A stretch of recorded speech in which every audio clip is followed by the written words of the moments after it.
এই যে নদীর জল দেখতে পাচ্ছেন, এই নদীর জলে তখন শুধু রক্ত ভেসে যাচ্ছিল। তো নমস্কার বন্ধুরা, সকলকে স্বাধীনতা দিবসের প্রীতি শুভেচ্ছা এবং ভালোবাসা। আজকে আমাদের উড়িষ্যা সফরের ডে 4। আজকে আমরা যাচ্ছি কোথায়? ধবলগিরি। কাকিমারা রয়েছে পেছনে সব। আমরা এখন ধবলগিরি যাচ্ছি। তো সাথে চলুন ধবলগিরির সমস্ত দৃশ্য তুলে ধরছি এবং যাত্রাপথে আজকে স্বাধীনতা দিবসের যে আজকে উৎসব সেটাও তুলে ধরছি। চলো ভিডিওটা এখানে শুরু করছি। সকলকে জয় হিন্দ, বন্দে মাতরম, শুভ স্বাধীনতা দিবস।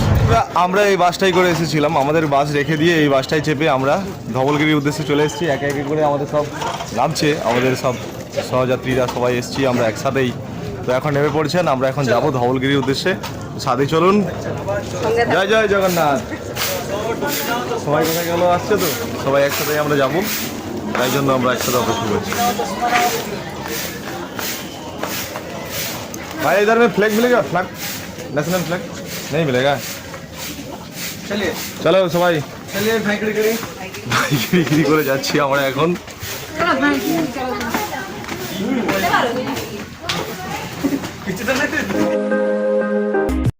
আমরা এখন সেই ধবলগিরির সিঁড়ি দিয়ে একটি ধাপ দিয়ে উপরে উঠে যাব।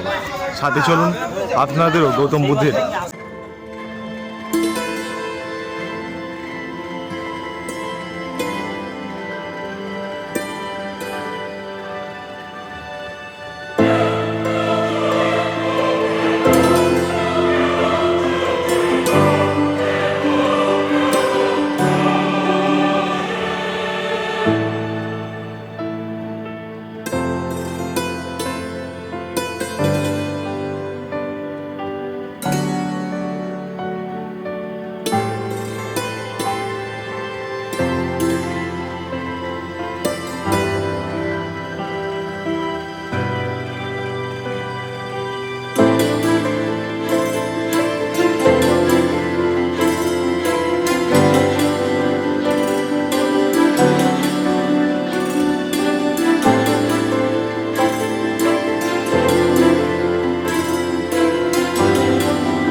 খুব স্মার্ট ছেলে এবং খুব ভালো কথাগুলো আমার লাগে। দেখুন পেছনে সেই গৌতম বুদ্ধ বসে আছেন, এখানে ধ্যান করছেন। ভালো করে দেখে না গৌতম বুদ্ধ, এখান থেকে আকাশের ভিউটা দেখাচ্ছি আরো। তো বন্ধুরা, এখন আপনারা এই গৌতম বুদ্ধের টেম্পেলের উপর থেকে যে নদীটি দেখতে পাচ্ছেন, এই যে পাশ দিয়ে বয়ে গেছে দেখতে পাচ্ছেন যে নদীটি, এটি হচ্ছে দয়া নদী। এটি হচ্ছে অনেকদিন প্রাচীন নদী দেখতে পাচ্ছেন, এই টেম্পেলের পাশ দিয়েই বয়ে গেছে। যখন সম্রাট অশোক রাজত্ব করেছিলেন তখন তিনি অন্যায়ভাবে অনেক মানুষকে নৃশংসভাবে হত্যা করেছিলেন। এবং বলতে গেলে এই যে নদীর জল দেখতে পাচ্ছেন, এই নদীর জলে তখন শুধু রক্ত ভেসে যাচ্ছিল। এই নদী তখন রক্তে ভরে গিয়েছিল। তখন সম্রাট অশোক নিজেও স্বীকার করেছিলেন যে আমি অনেক অন্যায় করেছি এবং আমার নিজেকে এবারে শান্ত হওয়া দরকার। তারপরেই কিন্তু এই গৌতম বুদ্ধের টেম্পেল এখানে নির্মিত হয় এবং এটা শান্তি স্থান এবং সমস্ত যে রক্ত খুনাখুনি সমস্ত কিছুটাই বন্ধ হয়ে যায় সম্রাট অশোকের আমলে। এটা একটা সুন্দর একটা ইনফরমেশন আপনাদের সামনে তুলে ধরলাম, যে দেখতে পেলেন এটা হচ্ছে সেই দয়া নদী। ওই দূরে দেখো পুরীর মন্দির দেখা যাচ্ছে। পুরীর মন্দির এখান থেকে দেখা যায়? দেখা যাবে কি করে? এটা কি করে দেখা যাবে কাকা? মানে কল্পনায় দেখা যাবে, প্রবলেম আছে দেখতে পাই। আচ্ছা, চোখ বলা আমার জুম হয় ভালো, জুম হয় ভালো। তো দেখতে পাচ্ছেন যে এখানে গৌতম বুদ্ধ শুয়ে রয়েছেন, এখানে শয়নরত অবস্থায় রয়েছেন এই বুদ্ধ টেম্পেলে। দেখুন চারিদিকের ভিউ আপনাদের দেখানোর চেষ্টা করছি। দয়া নদীটা আরো একবার ভালো করে দেখিয়ে দিলাম।